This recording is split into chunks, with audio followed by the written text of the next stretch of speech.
Chargesheet दाखिल हो रही है और क्या आप लग रहा है कि आप राजनीति के शिकार हैं इसमें? मैं कांग्रेस का शिकार हूं, विस्तार से बोलेंगे फिर, लेकिन मैं शिकार कांग्रेस का हूं।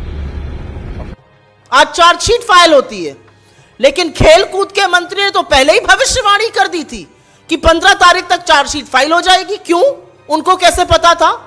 यह चार्जशीट दिल्ली पुलिस ने लिखी है या इस चार्जशीट को लिखने का काम भाजपा के कार्यालय में किया गया है? अभी थोड़ी देर पहले अमित शाह की दिल्ली पुलिस ने 1000 पन्ने की एक चार्जशीट दायर करी है यौन शोषण के गंभीर आरोपों में घिरे हुए ब्रजभूषण शरण सिंह के खिलाफ। भाजपा के बाहुबली नेता, रेसलिंग फेडरेशन के चीफ, भारतीय जनता पार्टी के सांसद अमित शाह की आंखों के तारे। इस 1000 पन्ने की चार्जशीट में करीब 500 पन्ने में दिल्ली पुलिस ने बेशर्मी की हर हद पार करते हुए यह साबित किया है कि कैसे यह पॉक्सो का मामला नहीं है और पॉक्सो के मामले में अपनी एफआईआर का कैंसिलेशन कराया है और क्लीन चिट दी है ब्रजभूषण शरण सिंह को। मैं आपके सामने एक बात रखती हूं और यह फैसला देश की जनता करेगी। एक अवयस्क लड़की इतने बड़े आदमी के खिलाफ पॉक्सो की शिकायत दर्ज करती है, यौन शोषण का आरोप लगाती है और फिर सारा तंत्र, सारी पुलिस, इस देश की सत्ता, इस देश की सरकार, सरकार के मंत्री, सरकार के सांसद मिलकर एक तरफ उस लड़की के खिलाफ खड़े हो जाते हैं और संरक्षण ब्रजभूषण शरण सिंह को दिया जाता है और उस लड़की को गलत साबित करने पर लोग तुल जाते हैं। सारा तंत्र एक तरफ है और उसके बाद उसके पिता के हवाले से वो बयान वापस ले लिया जाता है। यह देश की जनता तय करे कि क्या प्रभाव के तहत यह किया गया, क्या सत्ता का दुरुपयोग किया गया, क्या सारा तंत्र एक आदमी को बचा रहा था। क्योंकि अब एक बात साफ है, भारतीय जनता पार्टी का जो नारा है बेटी बचाओ बेटी पढ़ाओ, वो है बेटी डराओ और ब्रजभूषण बचाओ। पूरी तरह से यह बात साफ तौर से अंकित हो चुकी है। मैं आपसे पूछना चाहती हूं, पॉक्सो का जब गंभीर आरोप किसी के खिलाफ लगता है तो तुरंत कार्रवाई की मांग होती है और वो कार्रवाई होती है तुरंत हिरासत में लिया जाए। 45 दिन तक ब्रजभूषण शरण सिंह से पूछताछ तक नहीं करती Delhi police. Delhi police FIR तब दर्ज करती है जब सुप्रीम कोर्ट हस्तक्षेप करता है।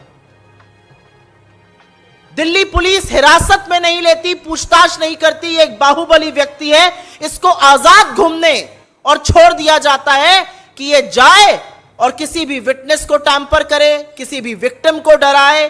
कोई पूछताछ नहीं है। ये मीडिया में इंटरव्यू देके मेडल को 15-15 रुपए का बताते हैं। ये मीडिया में इंटरव्यू देके गुड टच और बैड टच की बातें करते हैं। ये अपनी शक्ति का प्रदर्शन रैलियों में करते हैं, लेकिन दिल्ली पुलिस 45 दिन तक आरोपी से, और इतने गंभीर आरोपी से, पूछताछ नहीं करती। आपसे मैं पूछती हूं, एक अवयस्क लड़की एक तरफ और पूरा तंत्र एक तरफ, क्या वो लड़ सकती है? क्या वो अपनी व्यथा को बता सकती है? मैं आपसे पूछना चाहती हूं, आपके घर में भी बेटियां हैं, आपके घर में भी बहनें हैं, पूरा तंत्र जुटा हुआ था। आज चार्जशीट फाइल होती है, लेकिन खेल कूद के मंत्री ने तो पहले ही भविष्यवाणी कर दी थी कि 15 तारीख तक चार्जशीट फाइल हो जाएगी। क्यों? उनको कैसे पता था? यह चार्जशीट दिल्ली पुलिस ने लिखी है या इस चार्जशीट को लिखने का काम भाजपा के कार्यालय में किया गया है? और कौन है दूसरी तरफ? इस देश की वो बेटियां जिन्होंने आपका मान बढ़ाया, जिनके साथ फोटो खिंचाते वक्त थकते नहीं थे मोदी जी, जिनको अपने घर की महिला लड़कियां बताते थे। 50 दिन से ऊपर हो गया, एक शब्द इस देश के प्रधानमंत्री से नहीं फूटा। यह अलग बात है कि उन बेटियों का अपमान, उन बेटियों के चरित्र पर सवाल उठाने का काम भाजपा के लोगों ने, इनके इकोसिस्टम ने किया और मोदी जी चुप रहे और मोदी जी संरक्षण देते रहे। लेकिन यह पहली बार नहीं हुआ है और यह अंतिम बार भी नहीं होगा। भारतीय जनता पार्टी हर बार संरक्षण आरोपी को, बलात्कारी को, जो यौन शोषण करता है उसी को देती है। याद है ना कुलदीप सिंह सेंगर, याद है चिन्मयानंद, याद है लखीमपुर का चीरहरण, याद है आपको अंकिता उत्तराखंड की, याद है आपको हाथरस की गुड़िया। हर बार संरक्षण आरोपी को दिया जाता है, हर बार संरक्षण दरिंदे को दिया जाता है, हर बार बेटियों के खिलाफ खड़े होने का काम भारतीय जनता पार्टी, मोदी सरकार और खुद इस देश के प्रधानमंत्री नरेंद्र मोदी करते हैं। यह एक स्क्रिप्ट है, यह चिर परिचित अंदाज में हर बार संरक्षण आरोपी का होगा, बचाया आरोपी को जाएगा, झोंका भट्टी में देश की बेटियों को जाएगा। हम आशा करते हैं और हमें विश्वास है कि इस देश की न्यायपालिका, इस देश के कोर्ट इसका संज्ञान लेंगे। कैसे 164 का मजिस्ट्रेट के सामने हुआ बयान बदला गया, वो बदला उस दौर में गया जब आरोपी उन्मुक्त रूप से बाहर घूम रहा था। उसने क्या प्रभाव किसी पर डाला हमें नहीं पता है, लेकिन यह वही दिल्ली पुलिस है जिसने बिना वक्त गवाए, जिसने बिना वक्त जाया किए क्लीन चिट दे दी इस पूरे मामले में। तो फैसला अब इस देश को करना है, फैसला न्यायपालिका को करना है और हम आशा करते हैं, हमें विश्वास है कि कानून में, इस देश के न्यायालयों में अभी न्याय जिंदा है और इन बेटियों को और खासतौर से उस अवैसक बेटी को जरूर न्याय मिलेगा। लेकिन सरकार से हर तरह की उम्मीद इस देश की बेटियां छोड़ दे, क्योंकि अगर सरकार के किसी नुमाइंदे के खिलाफ आप खड़े हैं तो आपके खिलाफ पूरी सरकार, पूरा तंत्र, निरंकुश पुलिस, इस देश की एजेंसियां, इस देश के सांसद, इस देश के मंत्री और इस देश का प्रधानमंत्री खड़ा मिलेगा आपको। ये सूत्र कौन है और ये सूत्र किसके लिए काम करते हैं? ये सूत्र भारतीय जनता पार्टी के कार्यालय में बैठे हुए लोग हैं, पीएमओ में कार्यरत लोग हैं। ये सूत्र कौन है मैं जानना चाहती हूं। ये सूत्रों ने तो 15 दिन पहले ही कह दिया था कि कोई मामला ही नहीं है ब्रजभूषण शरण सिंह के खिलाफ। यह अलग बात है कि जब मीडिया ने उठाया तो दिल्ली पुलिस को उसका खंडन करना पड़ा। आज दिल्ली पुलिस ने फिर वही कर दिखाया। ये सूत्र कौन है? ये किसके लिए काम करते हैं? क्या ये वही सूत्र हैं जो भविष्यवाणी कर देते हैं कि 15 तारीख को चार्जशीट दायर होगी? दिल्ली पुलिस इस देश के खेलकूद मंत्री को रिपोर्ट करती है क्या? कैसे पता था उन्हें? कहां से उनके पास डेट आई थी?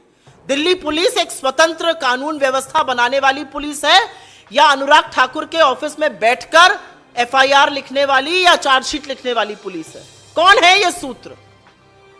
और आप गलत हैं, मैं आपकी इस बात का खंडन करती हूं। यह मामला बेटी के बयान से नहीं, यह मामला 17 अगस्त 2021 से शुरू हुआ था, जब विनेश फोगाट ने इस देश के प्रधानमंत्री को यौन शोषण के मामलों के बारे में अवगत कराया था और प्रधानमंत्री ने कहा था आपकी बात सुनी जाएगी, कार्यवाही होगी और आपके पास खेलकूद मंत्रालय से फोन आएगा। वो आज भी उस फोन का इंतजार कर रही है। 17 अगस्त 2021 को इस देश के प्रधानमंत्री को पॉक्सो की शिकायत, यौन शोषण के मामले के बारे में पता था। प्रधानमंत्री क्यों चुप रहे? क्यों दिल्ली पुलिस प्रधानमंत्री से पूछताछ करने नहीं गई जब पॉक्सो का मामला दायर हुआ? क्योंकि पॉक्सो का कानून यह कहता है और साफ तौर से यह कहता है कि अगर आपको पॉक्सो के मामले में कुछ पता चला है तो आपके साथ भी उतनी ही छानबीन होगी जितनी परपेट्रेटर ऑफ क्राइम, जितनी आरोपी के खिलाफ। तो यह मत बोलिए यह मामला इन लड़कियों ने शुरू किया। यह मामला 2021 अगस्त में प्रधानमंत्री को के संज्ञान में जब यह लाया गया तभी से शुरू हो गया था और आज लगभग 2 साल बाद प्रधानमंत्री ने चुप्पी अपनी तोड़ी नहीं है और कार्यवाही हुई नहीं है। नहीं लगता केस कमजोर होगा। मुझे इस देश की न्यायपालिका पर भरोसा है, मुझे इस देश की कानून पर भरोसा है और मुझे लगता है कि इस देश की जनता ने एक तौर से तय कर लिया है कि न्याय ना होने का परिणाम यह है कि देश की सबसे डेकोरेटेड, सबसे ख्याति प्राप्त, सबसे बहादुर, सबसे बड़ी हौसले वाली लड़कियों को सड़कों पे घसीटा जा रहा था और एक सम्राट अपना राज्याभिषेक करा रहा था। मुझे लगता है जो दिल्ली पुलिस कर रही है और जो बर्बरता दिल्ली पुलिस ने करी है, जो निरंकुशता सरकार ने दिखाई है, जो नैतिक दिवालियापन सरकार का है, वो एक्चुअली इस मामले को और पुरजोर करता है। वो दिखाता है कि अब कानून ही, अब न्यायपालिका ही इस देश को बचाएगी, क्योंकि सरकार तो आरोपी को बचाने में बिल्कुल मशगूल है, बिल्कुल मस्त है। तो मुझे नहीं लगता उनका केस कमजोर होता है, मुझे लगता है सरकार की निरंकुशता को देखते हुए उनका केस और मजबूत होता है और सवाल यह उठता है कि 2 साल तक प्रधानमंत्री इस पूरे मामले पर चुप क्यों रहे।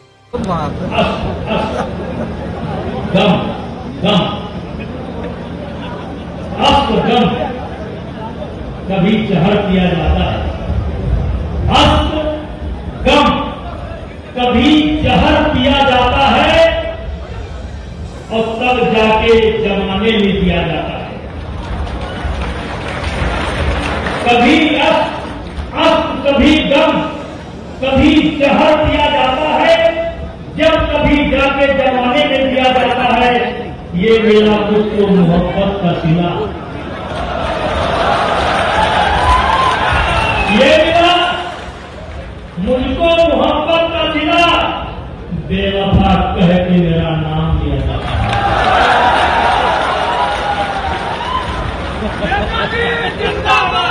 इसको अरे समझ में आया, फिर से इसको मैंने कहा गम और कभी जहर दिया जाता है, जब कभी जाके जमाने में दिया जाता है। ये मिला मुझको जमाने से मोहब्बत का सिला, बेवफा कह के मुझे याद किया जाता है।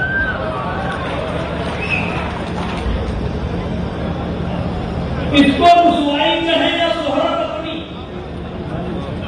इसको रुसवाई कहें कि शोहरत अपनी, दबे ओठों से मेरा नाम लिया जाता है।